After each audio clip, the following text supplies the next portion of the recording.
எங்களை பலவந்தமாக அங்கிருந்து கைகால்களை பிடித்து நாய் போன்று எடுத்து கொண்டு வந்து இங்கு இதிலே இருந்தார்கள். இப்பொழுது நான் ஒரு நாடாளுமன்ற உறுப்பினராக இருந்த போதும் என்னை பலவந்தமாக சென்று தீபில் ஏற்றுவதற்கு முற்பட்டார். அனுர அரசினுடைய இந்த இரட்டை முகத்தை தான் காட்டுகின்றது.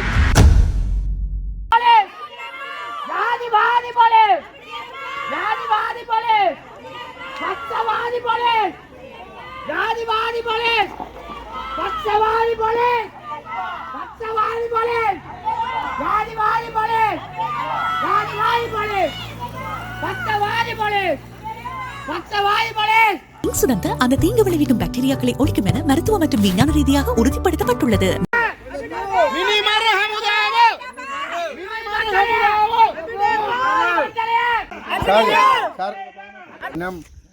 தையிட்டியிலே சட்டவிரோதமாக தனியார் காணியிலே விகாரை அமைக்கப்பட்டிருக்கின்ற அந்த வளாகத்துக்குள் சட்டவிரோதமாக இரகசியமான முறையிலே அமைக்கப்பட்டிருக்கக்கூடிய ஒரு புதிய கட்டட திறப்பு விழா ஒன்று நடைபெற இருப்பதாக தகவல்கள் கிடைத்திருக்கின்றது. காணி உரிமையாளர்களும் அவ்வாறான தகவல்கள் கிடைத்த அடிப்படையிலே இன்று இந்த ஆர்ப்பாட்டத்திற்கான அழைப்பை விடுத்திருக்கின்றார்கள். இன்று இங்கே இராணுவத்தினருடைய வாகனங்கள் அதிகளவிலே வந்து ஏற்றி இறக்குகின்ற பணிகளிலே ஈடுபட்டு கொண்டிருக்கின்றன. இந்த சம்பவத்தை நாங்கள் மிகவும் வன்மையாக கண்டிக்கின்றோம். இந்த காணிகள் விடுவிக்கப்பட வேண்டும் என்று கோரிக்கை வைத்து தொடர்ச்சியாக போராட்டங்கள் நடைபெற்று கொண்டிருக்கின்ற நிலையிலே 2 நாட்களுக்கு முன்னர் கூட கொழும்பிலே இந்த காணி உரிமையாளர்களை அழைத்து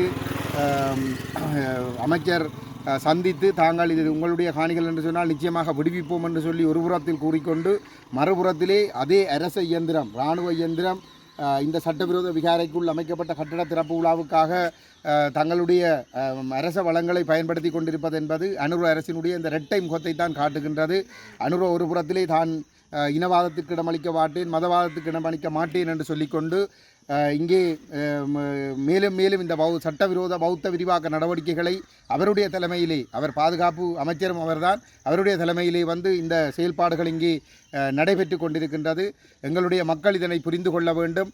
கடந்த ஜனாதிபதி தேர்தலிலும் பாராளுமன்ற தேர்தலிலும் இந்த இனவாத அனுர அரசுக்கு அற்ப சலுகைகளுக்காக வடக்கு கிழக்கில் இருந்து ஆதரவு வழங்கிய தமிழ் புத்திஜீவிகள் நீங்களும் இதுக்கு பொறுப்பு சொல்ல வேண்டியவர்கள். இதனுடைய விளைவுகள் எதிர்காலத்தில் எவ்வாறு வந்து முடியும் என்பது காலம்தான் சொல்ல வேண்டும். இந்த திறப்பு விழா நடவடிக்கைகள் நிறுத்தப்பட வேண்டும் என்பது இந்த போராட்டக்காரர்களுடைய, இந்த காணி உரிமையாளர்களுடைய கோரிக்கையாக இருக்கின்றது. எந்த வகையிலும் இது ஏற்றுக்கொள்ளவோ நியாயப்படுத்தவோ முடியாத ஒரு ஆக்கிரமிப்பு நடவடிக்கை. இந்த போராட்டத்திற்கு ஆதரவாக குடாநாட்டில் இருக்கக்கூடிய மக்கள் பெருமளவிலே திரண்டு வர வேண்டும் என்று நாங்கள் இந்த இடத்திலே கேட்டுக்கொள்ளுகின்றோம். அனைவருக்கும் வணக்கம். இப்போ நான் காணி உரிமையாளர். இதில் போராட்டம் வந்து போயா தினத்தில் நடத்தி கொண்டு நாங்கள் இந்த போராட்டம் வலுப்பெற்ற நிலையில் அரசாங்கம் வந்து அடுத்த கட்ட நடவடிக்கை செல்ல முடியாத சந்தர்ப்பத்தில் 20ஆம் தேதி எங்களை கொழும்புக்கு அழைச்சி அமைச்சர் யாழ்ப்பாணம் பிறகு தர உள்ள அமைச்சர் கொழும்புக்கு எங்களை அழைத்து இந்த விடயந்தமாக ஆராய்ந்த பௌத்தசாசன அமைச்சர் அவற்றை அலுவலகத்தில் வச்சு எங்களுக்கு ஒரு மக்கள் சந்திப்பை ஒன்று ஏற்படுத்தியிருந்தார். அதில் வந்து தெளிவாக சொல்லியிருந்த விடயம் மக்களுடைய காணி என்ன, மக்களுக்கு கையளிக்கப்பட வேண்டிய என்பது எங்கள் அரசாங்கத்தின் கொள்கை என்று. அதுக்கேற்ற மாதிரி நாங்கள் சகல ஆதாரங்கள் உறுதிகள் அனைத்து கோப்பிகளையும் அவர்கள்ட்ட காட்டியிருந்தோம். அதற்கிணங்க அவர் சொல்லியிருந்த விடயம் இது வந்து தங்கண்டு அமைச்சுக்கு மட்டும் பொறுப்பான விடயம் அல்ல, காணி அமைச்சுக்கும் பொறுப்பான விடயம். ஆகையால் அவர்களும் இந்த விடயம் சம்பந்தமாக ஆராய்ந்து கொண்டிருக்கிறார்கள். இதுக்குரிய முடிவு வந்து கூடிய எவ்வளவு விரைவில் எடுத்து தரப்படுமோ அந்த நேரத்தில் தரப்படும் என்று சொல்லி கொண்டு இருக்கிற சந்தர்ப்பத்தில் அதே அரசாங்கம் ஒருத்தருக்கு யாருக்குமே தெரியாமல் கள்ளத்தனமாக இதில் இந்த ஒரு புத்த சிலை ஒன்றை அமைச்சு அதை திறப்புடாக செய்கிறது என்றது மனவருத்தத்துக்குரிய விடயம். இதில் வந்து இன்னும் மக்கள் வந்து இதை உணராட்டிக்கு இன்னும் பல விடயங்கள் இதே மாதிரி தான் நடக்கும் என்றதை தெரிவித்துக்கொண்டு இந்த போராட்டத்துக்கு சகல மக்களையும் ஆதரவு தரும்படி கேட்டுக்கொள்ளும்.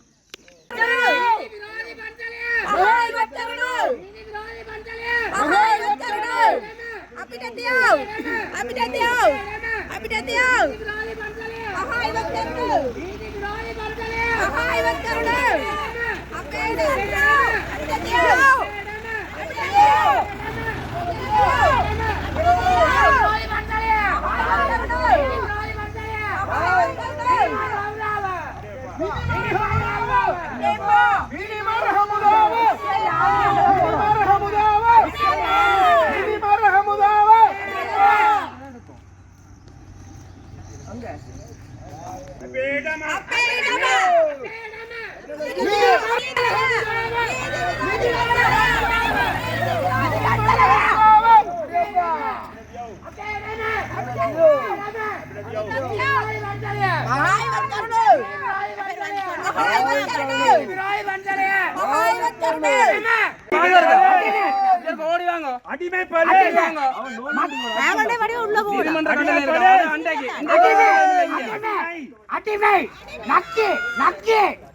உச்சம் பெற்ற எல்லாரும் சகல அமைப்புகளும் இதுக்கு ஆதரவு வந்து ஒரு சமூக பிரச்சனை பொதுமக்களோட பிரச்சனை அதை மாற்றப்பட்டதுக்கு இணங்க அமைவாக அரசாங்கம் வந்து ஒரு இக்கட்டான நிலைமைக்கு தள்ளப்பட்டு எங்களை வந்து கதைப்பதற்கான சந்தர்ப்பம் ஒன்று வழங்கியிருந்தார்கள் அதையொட்டி நாங்கள் 20ஆம் தேதி கொழும்புல போய் பௌத்த சாசன அமைச்சரோட அவரோட கலந்துரையாடல் காணி உரிமையாளர்கள் மேற்கொள்ளப்பட்டது. அதில் வந்து அவர் சில விடயங்களை சொன்னார். கடந்த அரசாங்கத்தில் அவங்க இருக்கும்போது செய்யப்பட்ட விஷயம், நாங்கள் இதுக்கு ஒரு தீர்வு தருவோம் என்று சொல்லி ஒரு 100% நம்பிக்கையை எங்களுக்கு ஏற்படுத்தி நாங்கள் வந்து 2 நாளாக இல்லை, அதுக்கிடையில் இந்த பில்டிங்கை ஒரு புது பில்டிங் ஒன்றை கட்டி ஒரு கட்டடத்தை அமைச்சு அதை திறந்திருக்கிறதுன்றது எங்களுக்கு மன வருத்தத்தையும் அவங்கள இருக்க நம்பிக்கையும் வந்து குறைச்சி கொண்டு போகுது வழியே. இது வந்து அவங்க எப்படி ஒரு தீர்வு தரப்போகிறாங்கன்ற ஒரு திட்டத்தை வந்து தெளிவாக இன்னும் இதுவரைக்கும் தெரியாதுன்றது எங்களுக்கு மன வருத்தத்தை ஏற்படுத்தியிருக்காது. அதை நாங்கள் வந்து அவைக்கு சில விஷயம் தெரியாதுன்றதுல நாங்கள் அவைக்குரிய ஆதாரங்களை நாங்கள் கொடுத்துனாங்க. கடந்த காலங்களில் இருந்த பிரேச வேலை வந்து தீர்மானங்கள் நிறைவேற்றப்பட்டு அதற்குரிய கடிதங்கள் அனுப்பப்பட்டு அந்த கடிதங்களுக்குரிய பதில் கடிதங்கள் கூட ஜனாதிபதி செயலகம் பிரதமர் செயலகத்திலிருந்து தடுத்து நிறுத்த சொல்லி அந்த கட்டிடத்தை வந்து தற்காலிகமாக நிறுத்தி அதுக்குரிய ஆய்வு அறிக்கையை சமர்ப்பிக்க சொல்லி அங்கிருந்து அறிக்கையாக வந்ததை கூட பொருட்படுத்தாமல் இராணுவத்தின் அனுமதியோடு இராணுவத்தின் பங்களிப்போடு இந்த வேலையை கட்டி மேலும் கட்டிடங்களை இதில் கட்டி கொண்டு போகிறது வந்து ஒரு கீழ்த்தரமான செயல் என்றதை தான் நான் இதில் கூறிக்கொண்டு மற்ற வந்து இதுக்குரிய நடவடிக்கைகள் வந்து எங்களுக்கு ஒரு திருப்திகரமாகவே சொன்னது. இது வந்து 2-3 மாதங்கள் டைம் தாங்க, நாங்கள் ஆட்சிக்கு வந்து இவ்வளவு காலம் தானே ஆகுது அப்படின்னு சொல்லி மறுபடியும் அந்த ஆட்சிக்கு வந்தது இவ்வளவு காலம் என்று சொல்லிக்கொண்டு இருக்கிற மொழியை இந்த காலத்தில் நிறைவேற்றப்பட வேண்டிய இதுகளை வந்து தவறப்பட்டு கொண்டு அவைகளும் ஒரு இக்கட்டான நிலைக்கு உள்வாங்கப்பட்டு வெங்களையும் ஒரு இக்கட்டான நிலைக்கு ஏற்படுத்தியிருக்கோம்ன்றது தான் இது. உங்களை அழைத்து பேசி 3 நாட்களுக்குள்ளேயே புதிய கட்டம் திறந்து வைக்கப்பட்டிருக்கு. தொடர்ச்சியாக நீங்கள் பேச்சுவார்த்தையில் அவங்க போயிட்டீங்க அரசாங்கத்தில்? இல்லை, அவங்கள ஒரு சுமூகமான முறையில் எங்களுக்கு இது இல்லாமல் ஒரு நம்பிக்கையான இதை வெளிப்படுத்தணும். நம்பிக்கையான ஒரு இதுகள் தீர்மானங்கள் எடுக்காமல் நாங்கள் தொடர்ச்சியாக வந்து கதைக்கணுன்றது வந்து போராட்டங்களை தடுக்கிறதுக்கும் வேறு எலெக்ஷன்களில் வேறு சரிவுகளை ஏற்படுத்துறதுக்கும் தான் இதாண்டின மொழியை நம்பிக்கையான இது வரும் பட்சத்தில் நாங்கள் அவையோட கதைக்கிற சம்மந்தமாக இருக்குது. எங்களுக்கு எதிராக இந்த போராட்டம் ஆரம்பிக்கப்பட்ட பொழுது 23ஆம் ஆண்டு மே மாதம் நாங்கள் இந்த போராட்டத்தை ஆரம்பித்த நிலையிலே மே மாதம் 23ஆம் தேதி நாங்கள் நீதிமன்றத்தினுடைய கட்டளைகளுக்கு கட்டுப்பட்டு வீதிகளில் இடையூறு ஏற்படுத்தாமல் அந்த முன்பாக இருந்த ஒரு காணியிலே நாங்கள் போராட்டத்தை நடத்தி கொண்டிருந்த பொழுது அங்கிருந்து பலாலி போலீஸ் பொறுப்பதிகாரி நயனஜித்தினுடைய தலைமையிலே வந்த ஒரு போலீஸ் அணி எங்களை பலவந்தமாக அங்கிருந்து கைகால்களை பிடித்து நாய் போன்று இழுத்து கொண்டு வந்து இதிலே இருந்தார்கள். பெண்களை கூட தாக்கியிருந்தார்கள். எங்களுடைய வாசுயக்காவை வந்து ஆண் போலீஸார் இழுத்து ஜீப்பில் ஏற்ற முற்பட்டார்கள். பின்னர் தடியால் கூட தாக்கியிருந்தார்கள். அதனை விட கோபி மற்றும் சுதா ஆகியவர்களை வந்து கைது செய்திருந்தார்கள். அவ்வாறு காலையிலே அங்கிருந்து எங்களை விரட்டி கொண்டு வந்து இந்த காணியிலே எங்களை விட்டிருந்த நிலைமையில் நாங்கள் இந்த காணியில் இருந்து போராட்டம் நடத்தி கொண்டிருந்த பொழுது ஒரு நண்பகல் 12 மணி அளவிலே வந்த போலீசார் இந்த இடத்தில் வைத்தும் இந்த ஆர்ப்பாட்டக்காரர்களை கலந்து செல்லுமாறு அச்சுறுத்தினார்கள். நாங்கள் எங்களுடைய நியாயங்களை கூற முற்பட்ட பொழுது வந்து எங்களை கைது செய்தார்கள். அப்பொழுது நான் ஒரு நாடாளுமன்ற உறுப்பினராக இருந்த போதும் என்னை பலவந்தமாக தூக்கி சென்று ஜீப்பில் ஏற்றுவதற்கு முற்பட்டார்கள். ஆனால் இறுதி நேரத்தில் என்னை விட்டுவிட்டார்கள். ஆனால் ஏனையவர்களை அதில் குறிப்பாக எங்களுடைய அந்த சம்பவம் நடைபெற்று கொண்டிருந்த பொழுது எங்களுடைய சட்டத்தரணி சுகாஸ் அவர்களுக்கு நாங்கள் தகவல் தெரிவித்திருந்தோம். அவர் மெல்லாக நீதிமன்றத்திலிருந்து உடனடியாக புறப்பட்டு இந்த இடத்திற்கு வந்து போலீசாருக்கு அந்த சட்ட ரீதியாக எங்களுக்கு இருக்கக்கூடிய உரிமைகளை தெளிவுபடுத்த முற்பட்ட நிலைமையிலே கலாலிசி பொறுப்பதிகாரி ஒரு இனவரை பிடித்த ஒருவராக எங்களுடைய கருத்துக்கள் எதையும் செவிமடுத்தாமல் சட்டத்தரணியினுடைய கருத்துக்களை செவிமடுத்தாமல் அவரையும் கைது செய்து வாகனத்தில் ஏற்றினார்கள். 8 பேரை அதிலே மொத்தமாக கைது செய்திருந்தார்கள். அந்த கைது நடவடிக்கை என்பது இந்த முற்றுமுழுதாக ஒரு ஜனநாயக விரோத செயல்பாடு. அதற்கு எதிராக நாங்கள் மனித உரிமை ஆணைக்குழுவிலே ஒரு முறைப்பாட்டை கொடுத்திருந்தோம். அந்த முறைப்பாடு கிடப்பிலே போடப்பட்டிருந்தது. இந்த கடந்த இந்த வரவு செலவு திட்டம் ஆரம்பிக்கப்பட்ட நிலையிலே அந்த மனித உரிமைகள் தொடர்பான அந்த தளத்தின் கீழ் நடைபெற்ற விவாதம் ஒன்றிலே எங்களுடைய தலைவர் கஜேந்திரகுமார் பொன்னம்பலம் அவர்கள் இந்த மனித உரிமை ஆணைக்குழுவுக்கு கொடுத்த முறைப்பாடுகள் அனைத்தும் கிடப்பில் இருக்கின்றன. மனித உரிமைகள் ஆணைக்குழுவும் ஏமாற்றுகிறது என்கின்ற ஒரு விடயத்தை காட்டமாக வந்து விமர்சித்த நிலைமையிலே தான் இந்த ஐநா மனித உரிமைகள் கூட்டத்தொடர் நடைபெறுகின்ற நிலையிலே தவிர்க்க முடியாமல் கொழும்பு மனித உரிமைகள் ஆணைக்குழு அந்த விடயத்தை விசாரணைக்கு எடுத்து எங்களை அழைத்திருந்தது. பலாலி போலீசாரும் அங்கே வந்திருந்தார்கள். அங்கே அவர்கள் எங்களுடைய குற்றச்சாட்டுகளை ஒரு நேர்மையான ஒரு பதில்கள் இதனையும் வழங்கவில்லை. அவர்கள் சாட்டுப்போக்குகளை சொல்லுகின்ற ஒரு போக்கை தான் அங்கே வெளிப்படுத்தி இருந்தார்கள். நாங்கள் எங்களுடைய தரப்பு நியாயங்களை நாங்கள் தெளிவாக பதிவு செய்திருக்கிறோம். எங்களுடைய மேலும் சாட்சியங்களை சமர்ப்பிப்பதற்காக வருகின்ற மே மாதம் 15ஆம் தேதி எங்களுக்கு திகதி ஒன்று தரப்பட்டிருக்கின்றது. அதிலே நாங்கள் மேலதிக சாட்சிகளை நாங்கள் சமர்ப்பிப்பதற்கு இருக்கின்றோம். இன்றைய தினம் நீதிமன்ற கட்டளை வழங்கப்பட்டதா? போலீசார் ஆர்ப்பாட்டத்தில் இன்றைய தினம் நீதிமன்ற கட்டளைகள் எதுவும் வழங்கப்பட்டிருக்கவில்லை. இருந்தாலும் நாங்கள் சட்டத்திட்டங்களுக்கு அமைவாக நாங்கள் இந்த இடத்திலே இந்த போராட்டத்தில் நாங்கள் ஈடுபட்டு கொண்டிருக்கின்றோம். ஆனால் இந்த இடத்துக்கு வந்த போலீஸார் அந்த போலீஸாருக்கு அப்துல்லா என்ற ஒரு போலீஸ் அதிகாரி தலைமையிலே வந்த குழுவினர் நீதிமன்ற கட்டளை இருக்கிறது என்று பொய்யை கூறி அச்சுறுத்துவதற்கு முயன்றார்கள். அவர் தன்னுடைய கையிலே ஒரு விலங்கையும் கையிலே வைத்து ஆட்டி இங்கே வருகின்ற பொதுமக்களுக்கு ஒரு அச்சத்தை ஏற்படுத்தி இந்த ஆர்ப்பாட்டத்தை கலைப்பதற்கான முயற்சிகளிலே அவர்களுடைய செயற்பாடுகள் இருந்தது. இருந்தாலும் நாங்கள் சட்டத்திட்டங்களுக்கு அமைவாக நாங்கள் வீதியூரமாக நின்று இந்த சட்டவிரோதமாக இன்று நடைபெற இருந்த இந்த செயல்பாடுகளுக்கு எதிராக நாங்கள் இந்த எதிர்ப்புகளை காணி உரிமையாளர்களோடு சேர்ந்து வெளிப்படுத்தி இருக்கிறோம்.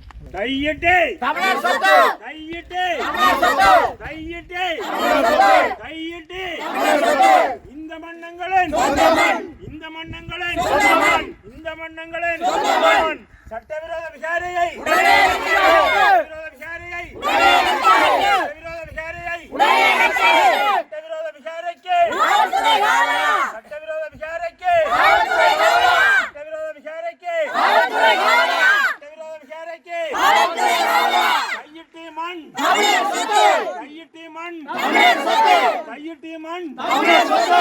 வேண்டாம் வேண்டாம்.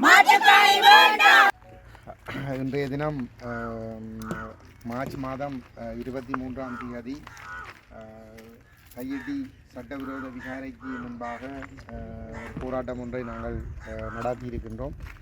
காணி உரிமையாளர்களுடைய வேண்டுகோளின் அடிப்படையிலே அவர்களுக்கு கிடைத்த தகவல்களின்படி கையெட்டி விகாரை அமைந்திருக்கின்ற பகுதிக்குள்ளே மேலும் ஒரு சட்டவிரோத கட்டுமொன்றை அவர்கள் கட்டி அதனை பூர்த்தி செய்து அதனை திறக்கின்ற ஒரு நிகழ்வு ஒன்று இடம்பெறப் போவதாக காணி உரிமையாளர்களுக்கு தகவல் கிடைத்திருந்தது. அதுபோன்ற செய்திகளும் ஊடகங்களிலே வெளிவந்திருந்தது. அந்த அடிப்படையிலே இன்று அந்த சட்டவிரோத அந்த புதிய கட்டடத்தை திறப்பதற்கு எதிர்ப்பு தெரிவித்து இந்த போராட்டம் இன்று இங்கு நடாத்தப்பட்டிருக்கின்றது. இந்த கட்டடம் தொடர்பாக கடந்த வருடம் 24ஆம் ஆண்டு மே மாதம் 30ஆம் தேதி யாழ்ப்பாணம் மாவட்ட ஒருங்கிணைப்பு குழு கூட்டத்திலே பதில் அரசாங்க அதிபர் பிரதீபன் அவர்களுடைய தலைமையிலே நடைபெற்ற அபிவிருத்தி குழு கூட்டத்திலே இவ்வாறான ஒரு கட்டடம் அமைக்கப்படுவது தொடர்பாக நாங்கள் கேள்வி எழுப்பியிருந்தோம். அந்த சந்தர்ப்பத்தில் அரசாங்க அதிபர் அவ்வாறு அப்படியான கட்டுமானங்கள் எதுவும் இல்லை என்று சொல்லியிருந்தார். இருந்தாலும் நாங்கள் அழுத்தம் திருத்தமாக எங்களுக்கு கிடைத்த தகவல்களின்படி அந்த கட்டுமானங்கள் நடைபெறுகிறது என்பதை உறுதியாக சொல்லியிருந்தோம். அது தொடர்பாக நாங்கள் நேரிலே பார்வையிட்டு நடவடிக்கை எடுப்பதாக அரசாங்க அதிபர் தெரிவித்திருந்தார். ஆனால் அந்த கட்டடம் தொடர்ச்சியாக கட்டப்பட்டு இப்பொழுது திறப்பு விழா செய்யப்பட்டிருக்கின்றது. இன்று வடமாகாண பிரதி போலீஸ் அதிபர் இந்த கட்டடத்தை திறந்து வைத்திருப்பதாக அறியக்கூடியதாக இருக்கின்றது. இந்த சம்பவத்தை நாங்கள் மிகவும் வன்மையாக கண்டிக்கின்றோம். நேற்று முன்தினம் கொழும்பிலே புத்த சாசன அமைச்சு காணி உரிமையாளர்களை அழைத்து அந்த காணிகள் உங்களுடைய காணிகள் என்பது உறுதிப்படுத்தப்படுகின்ற பட்சத்தில் அந்த காணிகளை தாங்கள் உங்களிடம் நிச்சயமாக கையளிப்போம் என்றும் கடந்த கால அரசாங்கங்கள் விட்ட தவறுகளை தாங்கள் செய்யப்போவதில்லை என்றும் இனவாத மற்றும் மதவாத செயற்பாடுகளுக்கு தாங்கள் இடமளிக்க மாட்டோம் என்றும் கூறி 2 நாட்களுக்குள் அதே அரசாங்கத்தினுடைய இராணுவ இயந்திரம் மற்றும் காவல்துறை இயந்திரங்கள் கடற்படை விமானப்படையைச் சேர்ந்தவர்கள் எல்லோரும் இங்கே வருகை தந்து இந்த செயல்பாடு நடைபெற்றிருக்கின்றது. இந்த திறப்பு விழாவுக்கான பூர்வாங்க வேலைகளில் இராணுவ வாகனங்களை கூடுதலாக ஈடுபட்டதை நாங்கள் பார்க்கக்கூடியதாக இருக்கின்றது. விமானப்படை மற்றும் கடற்படை வாகனங்கள் கூட வந்து சென்றதை பார்க்கக்கூடியதாக இருந்தது. இந்த அனுரகுமார அரசாங்கம் ஒரு புறத்திலே தாங்கள் இனவாதம் மதவாதத்திற்கு இடமளிக்க மாட்டோம், தமிழ் மக்களுடைய அனைத்து பிரச்சனைகளையும் தாங்கள் தீர்த்து வைப்போம் என்று ஒரு புறம் கூறிக்கொண்டு மறுபுறத்திலே அனுரகுமார பாதுகாப்பு அமைச்சராக இருக்கின்ற அதே இராணுவ தரப்பு இந்த சட்டவிரோத கட்டுமானத்தை திறக்கின்ற செயல்பாடுகளுக்கு முழு அளவிலே ஒத்துழைத்திருக்கின்றார்கள். அதுவும் சட்டம் ஒழுங்கை நிலைநாட்ட வேண்டிய போலீஸ் துறையினுடைய வடக்கு மாகாண பிரதி போலீஸ் மா அதிபர் அந்த கட்டிடத்தை திறந்து வைத்திருக்கிறார் அல்லது இந்த நிகழ்விலே கலந்து கொண்டிருக்கிறார் என்பது ஒரு இதன் காரணமாகத்தான் மக்கள் நீதிமன்றங்களை நாடாமல் இருக்கின்றார்கள். ஏனென்றால் இது ஒரு குற்றவியல் சம்பந்தப்பட்ட ஒரு விடயமாகவும் இங்கே இருக்கிறது. இந்த விடயங்களிலே போலீசாருடைய அறிக்கைகள் என்பது தங்களுடைய பௌத்த மதத்துக்கு சார்பாக இருக்கும் என்ற ஒரு அச்சம் காரணமாக நீதிமன்றங்களுக்கு செல்வதற்கு காணி உரிமையாளர்கள் தயங்குகின்றார்கள். அவை போலீசாருடைய இந்த நடவடிக்கைகளை நாங்கள் மிகவும் வன்மையாக கண்டிக்கின்றோம். அனுரவினுடைய இந்த இரட்டை புரடத்தையும் நாங்கள் மிக வன்மையாக கண்டிக்கின்றோம். இதிலே மிகவும் கவலைக்குரிய விடயம், இந்த யாழ்ப்பாண பல்கலைக்கழகத்திலிருந்து ஒரு ஆசிரியர் அணி கடந்த ஜனாதிபதி தேர்தலிலும் பாராளுமன்ற தேர்தலிலும் இந்த இனவாத அனுரகுமார் அரசாங்கத்துக்கு ஆதரவு வழங்கியிருந்தது. அவர்கள் இப்பொழுது தங்களுக்கு கிடைக்கக்கூடிய அற்ப சலுகைகளை பெற்றுக்கொண்டு அவர்கள் தங்களுடைய பாட்டுக்கு தங்களுடைய குடும்பங்களோடு தங்களுடைய செயல்பாடுகளை செய்து கொண்டிருக்கின்றார்கள். ஆனால் இங்கே பாதிக்கப்பட்ட மக்கள் வீதிகளிலே இருந்து போராடி கொண்டிருக்கின்றார்கள். இவ்வாறு சமூகத்தில் இருக்கக்கூடிய கற்றவர்கள் என்று சொல்லிக் கொள்ளுகின்றவர்கள் தங்களுடைய தனிப்பட்ட சுகநலங்களுக்காக தங்களுடைய ஒழுக்கக்கேடுகளை மறைப்பதற்காகவும் அற்ப சலுகைகளை பெற்றுக்கொள்வதற்காகவும் இவ்வாறு அந்த இனவாத அரசுக்கு முண்டு கொடுத்து கொண்டு அபிவிருத்தி என்றும் இன நல்லிணக்கம் என்றும் பேசுவது என்பது ஒரு மிகவும் வேதனைக்குரிய விடயம். மக்கள் விழிப்படைந்து கொள்ள வேண்டும். மக்களுக்காக யார் தெருவிலே நின்று போராடுகிறார்கள் என்பதை மக்கள் இனங்கண்டு கொள்ள வேண்டும். இவ்வாறான இந்த சுயநல மிக்க புத்திஜீவிகள் என்று சொல்லிக் கொள்ளுகின்றவர்கள் உங்களை ஏமாற்றி உங்களுடைய தலையிலே மண்ணள்ளி போட்டு உங்களுடைய சொத்துடைமைகளையும் உங்களுடைய இருப்பையும் கேள்விக்குறியாக்கி பேரினவாதிகளுக்கு தாரை வார்த்து கொடுத்து அவர்கள் தாங்கள் உயர் பதவிகளில் அமர்வதற்காக அவர்கள் துடித்து கொண்டிருக்கிறார்கள். எங்களை பொறுத்தவரையிலே இந்த இருப்பை உறுதிப்படுத்துவதற்கு நாங்கள் ஒன்று திரண்டு போராட வேண்டும். இப்பொழுது ஐக்கிய நாடுகள் மனித உரிமைகள் பேரவையினுடைய கூட்டத்தொடர் நடைபெறுகின்ற நேரத்திலே நாங்கள் இந்த விடயங்களை ஒரு சர்வதேச சமூகத்தினுடைய கவனத்திற்கு கொண்டு செல்வதன் மூலமும் ஒன்றிணைந்து நாங்கள் இந்த செயல்பாடுகளுக்கு எதிர்ப்புகளை தெரிவிப்பதன் மூலம்தான் நாங்கள் இதனை மட்டுப்படுத்திக் கொள்ளக்கூடியதாக இருக்கும், அல்லது தடுத்து நிறுத்தக்கூடியதாக இருக்கும், அல்லது இந்த இழந்த இடங்களை நாங்கள் மீட்டெடுக்கக்கூடியதாக இருக்கும்.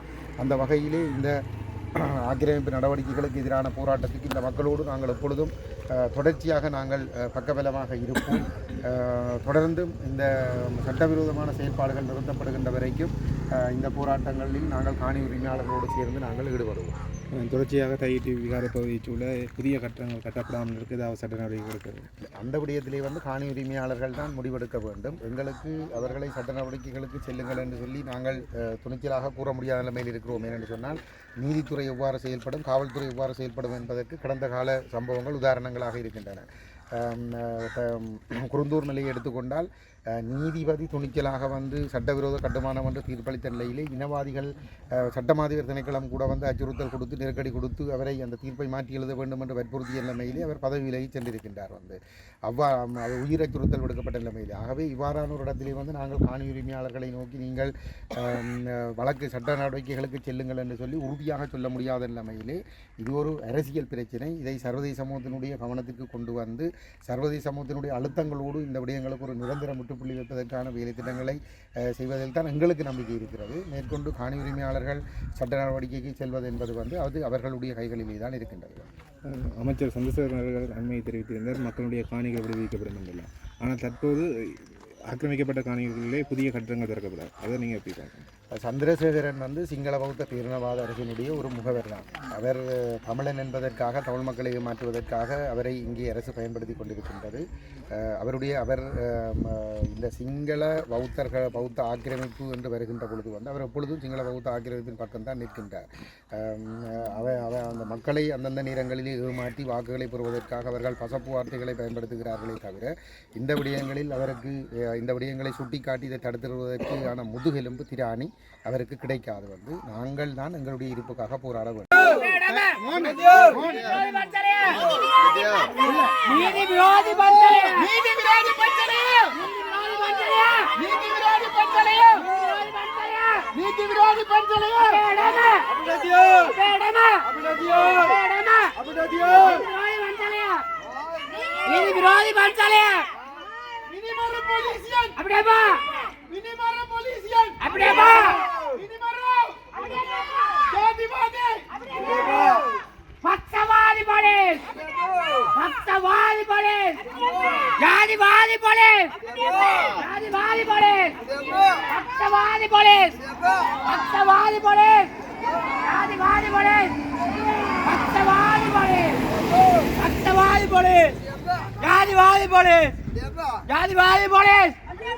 சட்டவிரோத வேலைக்கு சட்டவிரோத விகாரைக்கு சட்டவிரோத விகாரையை சட்டவிரோத விகாரையை சட்டவிரோத விகாரைக்கு காவல்துறை காவலா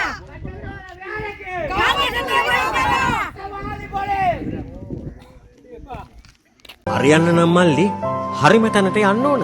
LOLC ෆයිනෑන්ස් හරියන්න හරිම තැන.